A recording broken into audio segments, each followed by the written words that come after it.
मित्रहरू नमस्कार। यति बेला चाहिँ म विभिन्न जडीबुटीहरूको विषयमा जानकारी गराउने क्रममै छु र आज चाहिँ एकदमै महत्त्वपूर्ण जडीबुटीको विषयमा जानकारी गराउँदै छु। यो हेर्नु होला, एकदमै अत्यन्तै लेकको ठुला रुखहरूमा पाउने यो हो रुख हर्चुर। अत्यन्तै महत्त्वपूर्ण। यो चाहिँ विशेष गरी लेकाली वनहरूमा चाहिँ कटुस, त्यस्तै गरेर बज्राँट, त्यस्तै गरेर फलाट अनि त्यस्तै गरेर सिसीको रुखमा पाइन्छ र विशेष गरी चाहिँ बज्राँट र फलाटको रुखको चाहिँ एकदमै औषधीय गुण बढी मात्रामा हुन्छ। किनभने बज्राँट र फलाटको चाहिँ रुखमा चाहिँ मानवको लागि चाहिँ दुखाइलाई कम गर्ने विभिन्न किसिमका औषधीय गुणहरूको भएको हुन्छ। त्यसकारणले गर्दा यो बज्राँटको र फलाटको रुखमा भएको हर्चुरलाई चाहिँ एकदमै महत्त्वपूर्ण मानिन्छ। यो चाहिँ बज्राँटको रुखमा भएको रुख हर्चुर हो र अब यसले चाहिँ के काम गर्छ त भनेर भन्दाखेरि यसले चाहिँ विशेष गरी हड्डी भाँचिएको छ भनेदेखि त्यो हड्डीलाई जोड्ने काम गर्छ। यसलाई लेपमा पनि लगाउन सकिन्छ। अस्ति हड्डी जोड्ने लेपमा चाहिँ मैले रुख हर्चुरको विषयमा कुराकानी गरेको थिएँ। यो यही पनि मिसेर लगाउने र यसलाई चाहिँ अब यसको साथमा चाहिँ अरू औषधिहरू जस्तो के छ त भन्दाखेरि भैँसे काँडो, त्यस्तै गरेर लाँकुरीको बोक्रो, अन्य विभिन्न औषधिहरू यसको साथमा मिसाएर चाहिँ झोल अथवा धुलो बनाएर खाने। र अब यसको अर्को महत्त्वपूर्ण कुरा भनेको चाहिँ यो जिउ कर दुख्ने हुन्छ। कोही बेला ठोकिएको कारणले उमेर बढ्दै जाँदा जिउ साह्रै दुख्ने, काम गरुन्जेल चाहिँ दुखेको थाहा नहुने, काम गरिसकेपछि धेरै जिउ दुख्ने हुन्छ। र त्यसरी जिउ दुख्दाखेरि चाहिँ यो रुख हर्चुर 1, बुढोखती 2, पाखनबेत 3, सुप 4।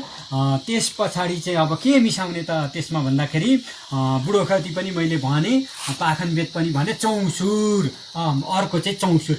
अब यो 4-5वटा चिजलाई चाहिँ पिसेर धुलो बनाएर चाहिँ दुधमा पकाएर खाने उत्तम जिउ दुखेको लागि यो पेन किलर भन्दा राम्रो काम गर्छ।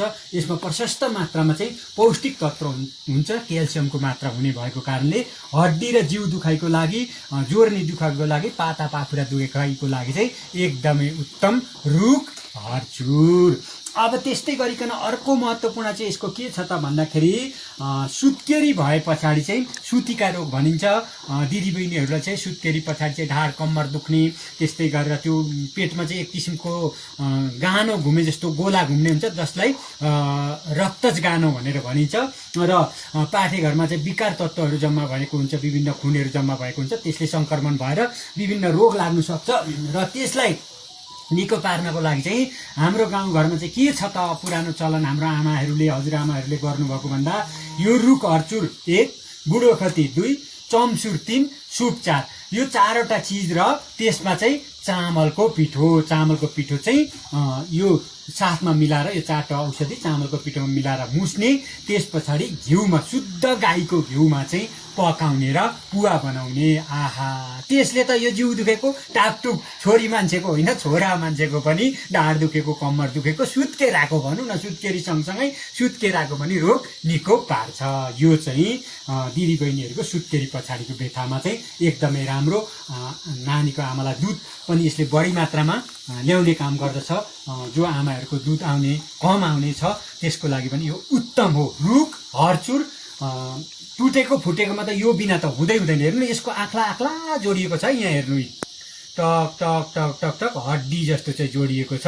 र यसलाई चाहिँ कतिले आँखले हर्चुर पनि भन्नुहुन्छ। रुख हर्चुर लेकको चाहिँ एकदमै उत्तम हो। यो भुइँमा पनि हुन्छ, भुइँ हर्चुर हुन्छ, औलमा पाउने मधेसको पनि हर्चुर हुन्छ। तर यो लेखाली हर्चुर चाहिँ एकदमै राम्रो। यो आजै ल्याएको हो, माथि थुम्केबाट चाहिँ ल्याएको, धेरै ठुलो रुखबाट झारेर मेरो मित्रहरूले ल्याइदिनु भएको। मैले हजुरहरूलाई यसको जानकारी गराएँ। यो रुख हर्चुर हजुरहरूले पनि राख्नु होला। यसलाई चाहिँ र घरमा त्यत्तिकै राख्नु हुँदैन भन्ने पनि चलन छ। किन भन्दाखेरि यो राख्यो भनेदेखि हड्डी टुटफुट हुन्छ, भाँचिन्छ, लडिन्छ।